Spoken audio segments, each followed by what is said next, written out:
I've talked about this in other episodes. I don't seek other people's approval and in a relationship and stuff. If you dig me, great. If you hate me, great. I'm fine either way. Everyone has their own freedom of opinion and whatever. And your opinion of me, good or bad, does not define who I am. It does not contribute to my value in any sort of way or take away any kind of value from me in any sort of way. So it doesn't matter. So she said, because you felt so out of control, a loss of control or a loss of a vote in a relationship, this is your way to feel like you have control in a relationship.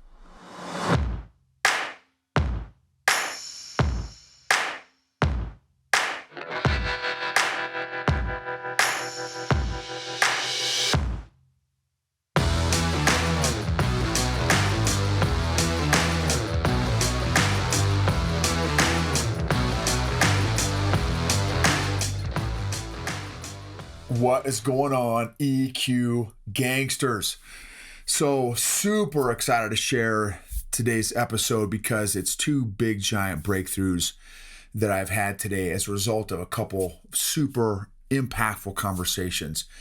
Never take for granted a conversation, and always keep that growth hat on, that growth mindset on, because again, you never know. You never know how that conversation could change your life. Here's what happened. First of all, thank you all for watching on YouTube, listening on our podcast. Totally appreciate it. Thank you for letting us be a part of your emotional growth journey and for you being a part of my emotional growth journey. It has been a tremendous blessing. Thank you for those of you that have rated and reviewed our podcast, or maybe subscribed and shared maybe an episode that really impacted you. Thank you so much. So today, I was supposed to have a podcast kind of panel with Amy Fiedler, who is a big baller life coach and big Instagram influencer. And I've had her on before. She's a previous guest of mine. And then also another previous guest of mine, a guy by the name of Dr. Mark Mayfield, another super guy, and previous guest, again, super. The interview that I had with him was also fire. Great skinny. If you've missed either one of those, I definitely encourage you to go back and check out those interviews with Amy Fiedler and Dr. Mark Mayfield. Again, separate individual episodes. So today I was going to do something different and do a panel with the three of us, because I thought it'd be fun. Because I have been on a recent podcast panel, but there was 6 of us total. And that was Robert B. Foster's podcast. On his podcast, he had 5 other guests on, and I'm like, oh man, I don't know if this is going to work because there's 6 of us total. How on earth is this going to work and be effective at all? He did an amazing job of kind of orchestrating the interaction, conversation, and and all of us it was perfect. It went great. So I'm like, wow, okay, that definitely went different than how I expected it. It was way better than I expected. So I'm like, well, let me try that too. But first, let me kind of dip my toes in the water and just have 3 of us. So maybe we can go a little bit deeper in some of the conversations and stuff. And so it just worked out that Mark was unable to make it. And so it was just, I asked Amy, I said, hey, Mark was not able to make it. Do you mind if you and I still go through with the conversation and stuff? I said, because I've got some great questions to ask and I'd love to get your insights on it. She's super cool. I'm a huge fan. She was super cool. So she's like, yeah, absolutely. And so boom, we jump into this conversation, and she has a gift. Like, it's amazing, y'all. Follow her on Instagram. Again, Amy Fiedler. And I have to look. I'll put her Instagram handle in the show notes. I think it's Amy the Life Coach, maybe, at Amy the Life Coach, AMY, I believe is her handle. But again, I'll put the accurate one in the show notes. So she has a gift of, man, she like, so for me, I feel like I make some connections and am really excited because I feel like I go like it's deep to me. Well, until I talk to her. And I go like maybe 2 levels deep and I'm like ecstatic, like, yes, like, man, I'm making some deep connections and, really growing my self-awareness and really growing my emotional intelligence and stuff. And then I talk to Amy and she goes like, her elevator goes way deep. So she's like 10 layers deep. And I'm just like, wow. So that's why it's just so fascinating talking to her. So we talk about all kinds of stuff and I can't wait to release this episode. I'm not exactly sure when, because I've stacked up on interviews that I've been doing over the past couple months that I'm still, because I'm the post-production guy with a lot of this stuff. With interviews, I do a lot of the post-production stuff, the initial post-production stuff, and then it goes to Supermax, who's our like official post-production guy. He does all the curating of our content. He's phenomenal. He's like the pro at it. But I just do the initial scrub just to make it a lot easier for him when he's doing his post-production stuff. But I only do that with the interviews. The solo interviews where it's just me, I don't do any post-production stuff. He takes care of all that stuff for me and posts it on YouTube and Facebook and our podcast. So he's a big blessing. So anyway, so I'm talking to her. We talked about, well, emotional health, obviously, emotional intelligence. We talked about boundaries. How do you set boundaries? We talked about enmeshment was one of the questions I asked her. How do you get unenmeshed in an unhealthy, unproductive, or toxic relationship? What does that process of getting unenmeshed look like? And she has some just fire responses, some excellent responses. And the boundaries question, she had some amazing responses to the whole boundaries thing. Because for me, I just learned about boundaries 3 or 4 years ago. Prior to 3 or 4 years ago, I didn't even know what the word meant, other than for building a military boundary or something like that. But like a relational boundary, I would have had no idea what you're talking about. And so, what for me, my journey has been is that I have not been able to come up with, enforce, and handle the boundary tension, the boundary emotional tension from enforcing said boundary. So those 3 things about boundaries, I've never, prior to my emotional growth, even if you had said, no, but you need boundaries, okay, great, I have no idea what you're talking about. And even if you said, okay, this needs to be one of your boundaries, and you told me what one of the boundaries that I should have is, which is kind of weird because how would you know what my boundaries should be? But anyway, beside the point, if you told me what one of my boundaries was, there's no way I would have been able to enforce it because I'm a people pleaser addict. So I never said the N word before no to anybody because I wanted a people please. So it was yes. Oh, you need this. Oh, you need that. You need help with that. You need help with that. Yes. I would say yes to everything. And so what happened was, as I got healthier emotionally, I was gradually able to start saying no, and to boundaries started to form as a result of me getting healthier emotionally. There was one boundary that I have had over the past 3 or 4 years that has really shocked me, and I haven't been able to figure it out for 4 years since I've been on this emotional growth journey. Here's what it is. This is true stories. This is real. This is not a scenario.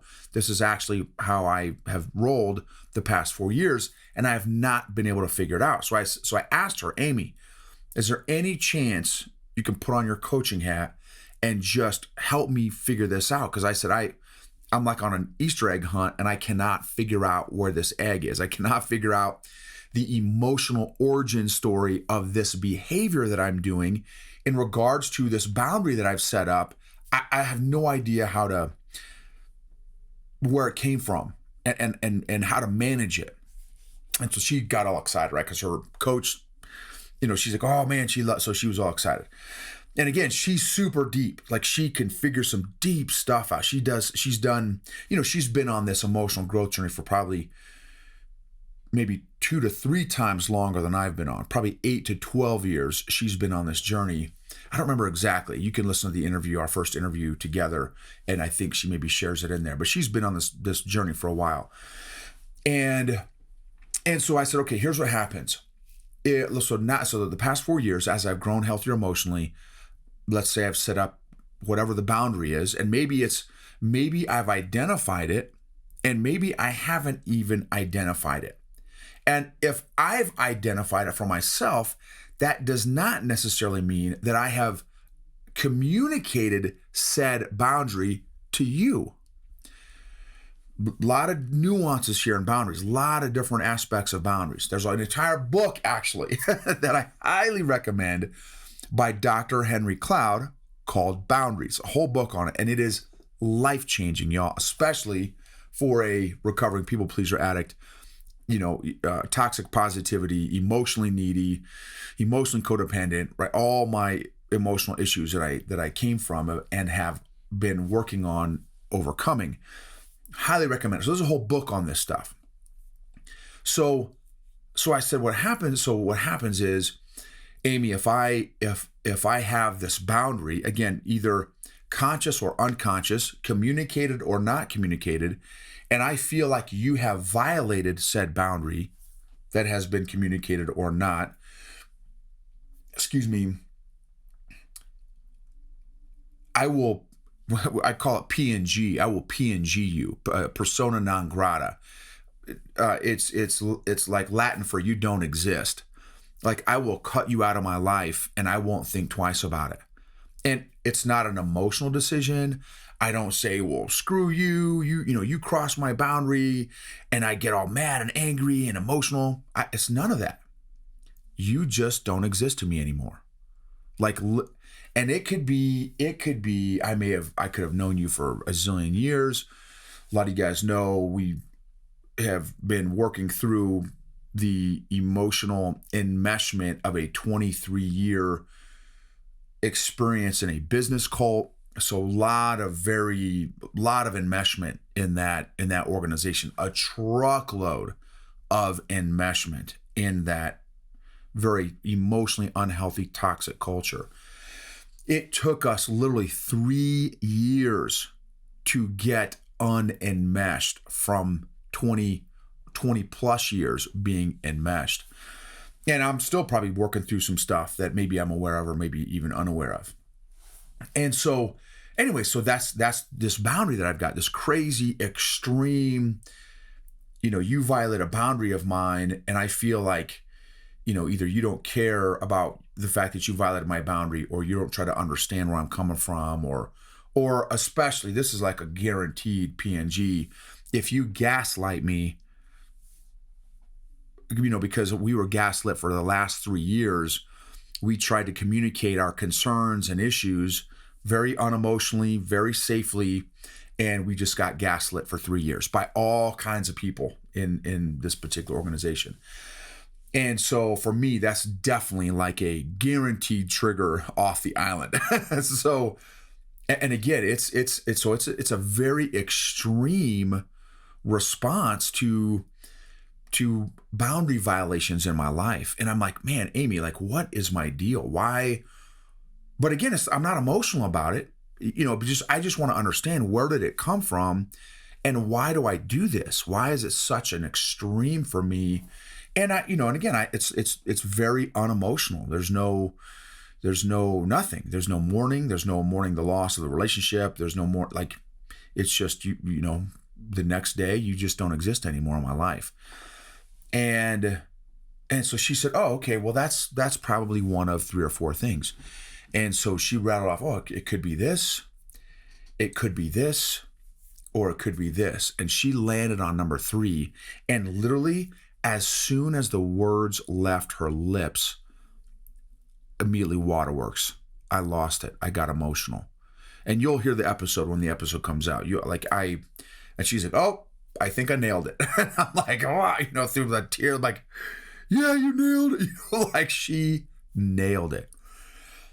And here's what she said. She said, you have felt a loss of control, that you had no control, because as a people pleaser addict, essentially you were, it is a form of manipulation, which was very a tough pill to swallow because I can't stand manipulators. Like that's another massive still pet peeve / trigger that I'm still working through, having experienced very intimately a narcissist and in a narcissistic organization. The whole organization is narcissistic. And so, anyway, so she said, so that being said, okay, so yes, people pleasing addicts are, and people pleasers, it is a form of narcissism because you're trying to control and manipulate the relationship so that they like you all the time, which is unrealistic if you think about it. Nobody is going to like everybody all the time. Like you're going to have good days and bad days. They're going to have good days and bad days. So it's just, that's the whole unrealistic expectation. And so, but that being said, I never felt like I had a vote or say in a relationship because the only mode that my brain was on in a relationship was to please. I gotta please you. I've got to serve you. I got to make you happy. I got to make you like me. Because that's where I got my identity, my validation and affirmation. And my identity was in other people. Now, of course, I would have said, because I love Jesus, I would have said, well, no, of course, my identity is in Christ because I am a good Christian. But that was total BS. It was really in other people. So I would have fought you over if you had said, well, no, but dude, you think your identity is really in people. I would have said, oh no, man, you just don't know how much I love Jesus, and I read the Bible and I pray and I do all these religious, things, not realizing that my identity was really in other people. But again, I would have said that it was in Christ, but I would have been wrong in practice. And so this is really the first time that I've really truly feel that my identity is in Christ and not in people anymore. Because now, I've talked about this in other episodes. I don't seek other people's approval and in a relationship and stuff. If you dig me, great. If you hate me, great. I'm fine either way. Everyone has their own freedom of opinion and whatever. And your opinion of me, good or bad, does not define who I am. It does not contribute to my value in any sort of way or take away any kind of value from me in any sort of way. So it doesn't matter. So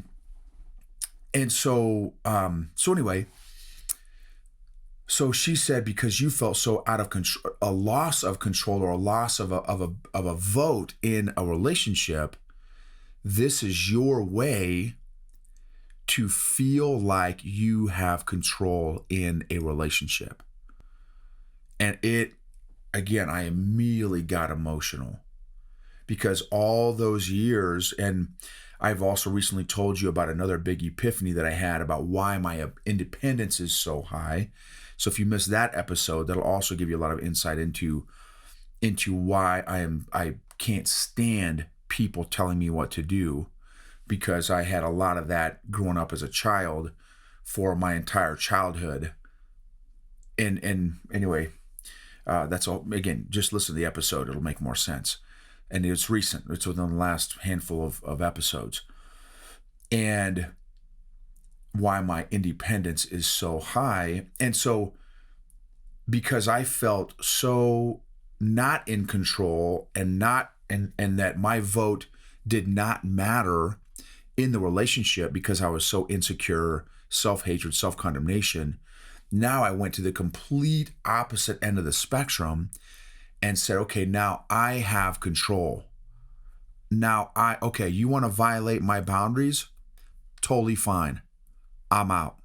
I'm done with you. You don't exist anymore in my life because now I'm in control. I feel so when she said that, man, it was an emotional experience. And anytime you all can get the emotional origin story of an emotion and or behavior in your life, that's where the healing journey and process can begin. So I was so thankful for Amy that she, you know, brought her gifts to bear in our conversation to help me with this breakthrough. I mean, I'm so thankful that we had that conversation. So then I go downstairs and I tell my wife, I said, babe, man, check this out. And she knows, like she's the one who's like, she's the one who brought this whole behavior to me in the first place. She, this is years, 3 or 4 years ago. Noble, dude, like how in the world do you just PNG people all of a sudden? Like you can do it like in a second when you make a decision that someone's done in your life, like they're done and there's no more, like you sever this emotional connection that you may or may not have had with whoever it was. How do you do that? And why do you do that? And of course I'm like, I have no idea. I don't know. I have no idea how. So I was telling my wife about, man, check this out. I just had this interview with Amy and boom, she had her ninja superpowers going and she was able to kind of pinpoint why I've been doing this extreme response to boundary violations in my life. Because that's the other dynamic is I never had any boundaries in my life before, ever, personally, professionally. My family of origin never had boundaries. And I as a result, I didn't know anything about boundaries, right? So now that and because I've felt my own boundaries being violated my entire childhood, again, go back to the independence episode if you want to know what I'm talking about. Because I felt my boundaries violated the whole time, now I'm like, okay, nobody is going to violate my boundaries. I finally have a vote. My vote matters. My worth matters. And you are not going to dictate to me my value, right? So anyway, so boom. So now I have this big extreme reaction to people that violate my boundaries or perceived violation of my boundaries. Okay, so anyway, so now I'm telling my wife this whole deal. And she's like, okay, man, that's huge. That's great. And then I told her, I said, man, when Amy posts stuff, I can only do like literally one of her posts in one sitting.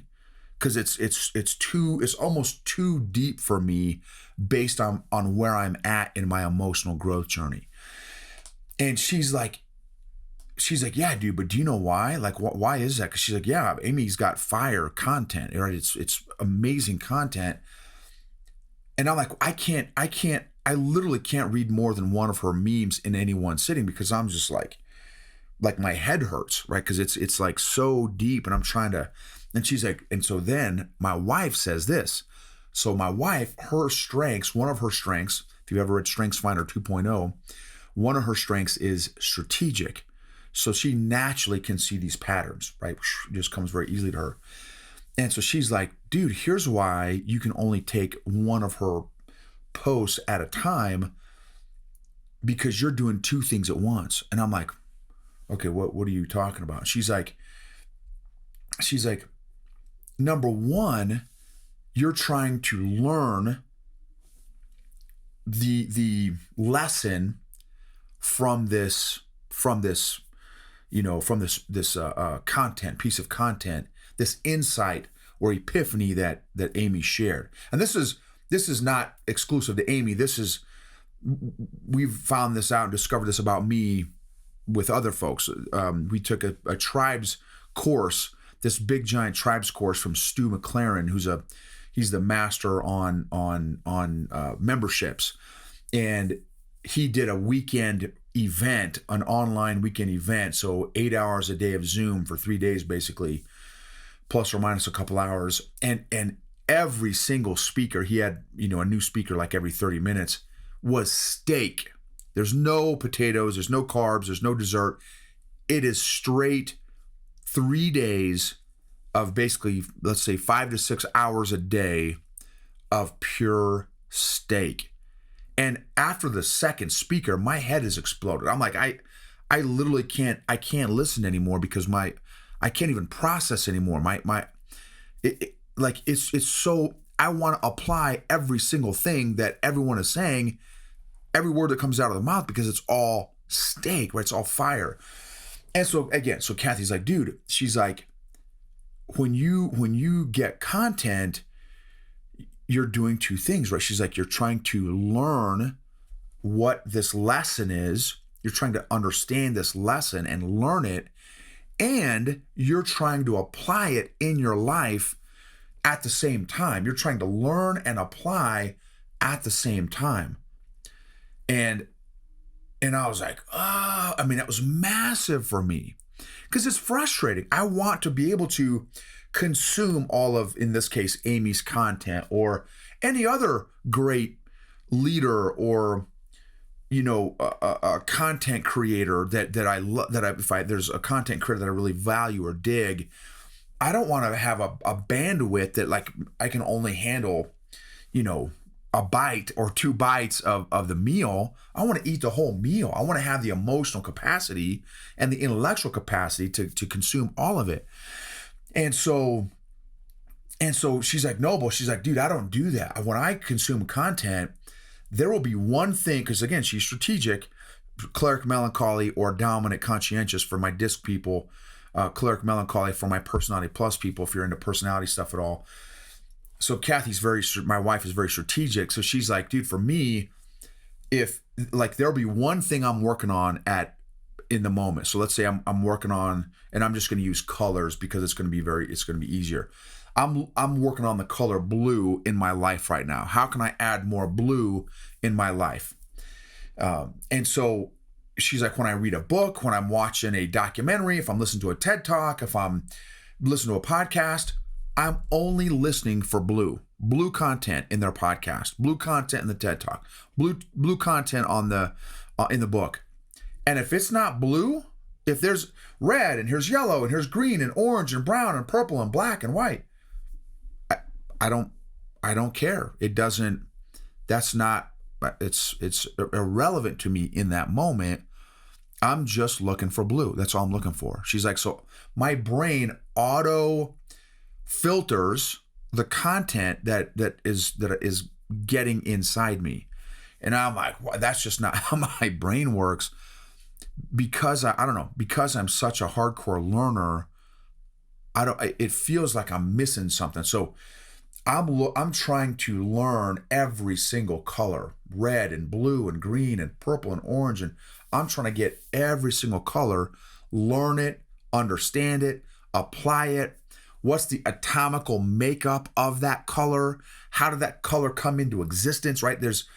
I'm trying to consume, you know, millions and billions of bits of data in every line of code that I'm reading. I'm trying to, you know, and so that was another massive breakthrough.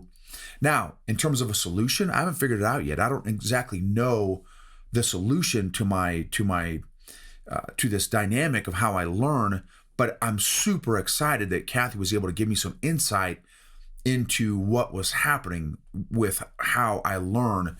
So I've got to do some reflection and figure out, okay, well, how can because I want to have increased bandwidth, right? I want to maximize and expand my ability to learn. And that's a whole nother thing in the conversation with Amy that she talked about too. Her emotional agility is fire with personal accountability. She is so personally accountable with her emotions and feelings and thoughts and behavior with no guilt, condemnation, or judgment on herself.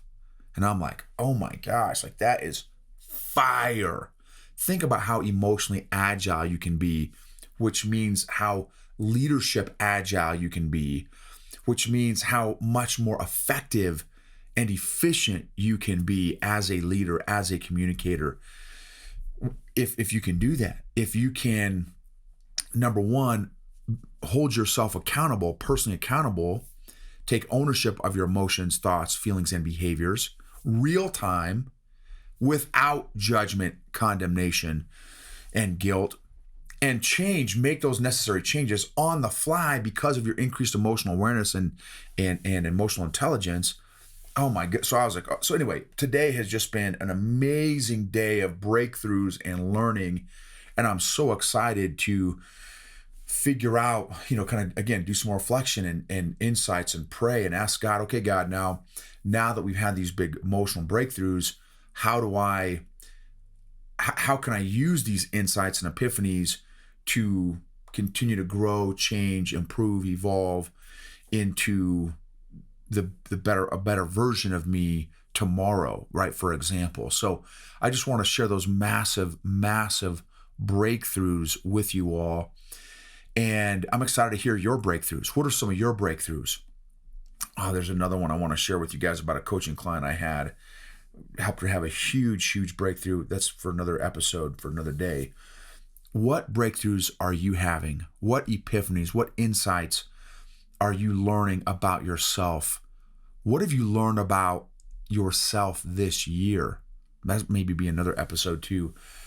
If you got any value from today's episode, please rate, review, subscribe, and share this episode. If it really impacted you at all, maybe helped you come up with an epiphany for you, an insight about you and why you're doing a certain behavior that may or may not be healthy and or productive. So thank you. Just if you wouldn't mind just taking 30 seconds, 15, 20 seconds to just, again, go on the podcast and give us a review, rating and review, and maybe share one of your lessons learned. It would mean a lot. Again, thank you for watching on YouTube. Thank you for listening to our podcast. Again, for sharing an episode. And also, man, super excited about a new project as well called the Lima Charlie Network. It is a collection of military veterans, active duty and veterans that are all podcasters. We're all podcasters. And we just recently started this cohort of podcasters, and it has been absolutely exciting. So please give that a check out as well on Facebook, Instagram, the website, limacharlienetwork.com. And phenomenal contributors in that network. So that's another fun project that I'm really excited about. You'll be hearing more of that too as we continue along in the journey together. So thank you all so much. Just remember, unaddressed emotional issues do not get better over time. They actually compound. Unaddressed emotional issues do not get better over time. They actually compound. Financial freedom without emotional freedom is still a form of bondage. Financial freedom without emotional freedom is still a form of bondage. Emotionally healthy people help heal other people emotionally. Emotionally healthy people help heal other people emotionally. If you don't deal with your emotional issues, your friends, family, coworkers, and colleagues will be forced to. Emotionally healthy leaders create emotionally healthy cultures and organizations, which create amazing, optimized results and outcomes.